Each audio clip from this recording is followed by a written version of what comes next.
আরতি, মায়ের বিদায়ের প্রস্তুতি, আলোকসজ্জা, শোভাযাত্রা, এই সব কিছুর মধ্যে দিয়ে 2024-এ মা জগদ্ধাত্রী পুজোর বিদায়ের বিসর্জনের ঘণ্টা বেজে গেছে।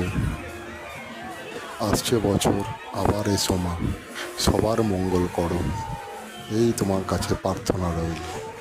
জয় জগদ্ধাত্রী মায়ের কি জয়।